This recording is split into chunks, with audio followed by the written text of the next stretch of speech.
ప్రభువునందు ప్రియులకు యేసుక్రీస్తు నామములో శుభములు తెలియచేయుచున్నాం. ఈ దినము హెబ్రోన్ క్యాలెండర్ వాగ్దానము. యెహోవా యందు భయభక్తులు కలిగి ఉండుట జీవపు ఊట.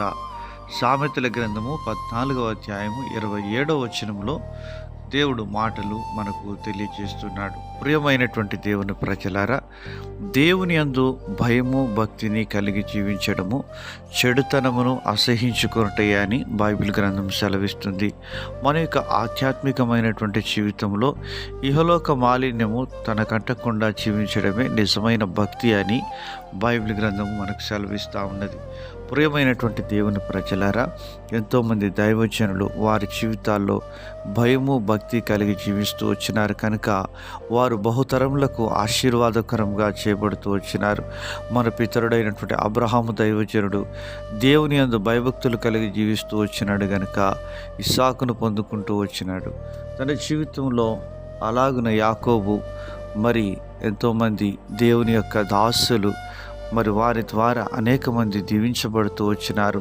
వారు భావితరానికి జీవపు ఊటగా వారు దీవించబడుతూ వచ్చినారు. సామెతల గ్రంథము మరి 13వ అధ్యాయం 14వ వచనంలో దేవుని మాటలు ఇలాగనే సెలవిస్తున్నాయి. జ్ఞానుల ఉపదేశము జీవపు ఊట, అది మరణ పాశములలో నుండి విడిపించును అని దేవుని వాక్యం సెలవిస్తుంది. జ్ఞానులు అనగా ప్రభువైన యేసుక్రీస్తు వారే పరలోకపు జ్ఞానిగా ఉంటున్నాడు.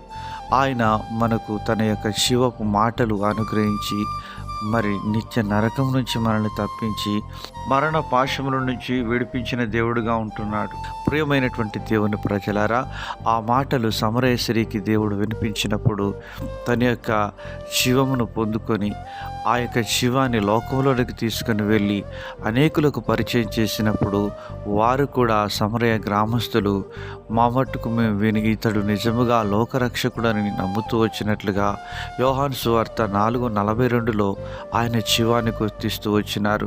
ప్రియమైనటువంటి దేవుని ప్రజలారా, మరి యేసు ప్రభు వారి జీవాన్ని కలిగి ఎంతమందికి మనం ఆ జీవాన్ని పరిచయం చేస్తూ ఉంటున్నాం. అలాగున అనుదినం ఆయన యొక్క రక్షణ సువార్తను ప్రకటించాలని దేవుడు కోరుతూ ఉన్నాడు. అలాగున దేవుని జీవాన్ని కలిగి యోసేపు దైవజనులు, అలాగున రూతు దైవజనురాలు, అలాగున దావీదు, ఇంకా ఎందరెందరో దేవుని కొరకు ఫలిస్తూ వచ్చినారు. వారి అడుగు జాడల్లో మనం కూడా ముందుకు వెళ్ళినప్పుడు ఆ జీవాన్ని గురించి మనం సాక్ష్యం ఇవ్వడానికి పరిశుద్ధాత్మ దేవుడు సహాయం చేయనుగాక.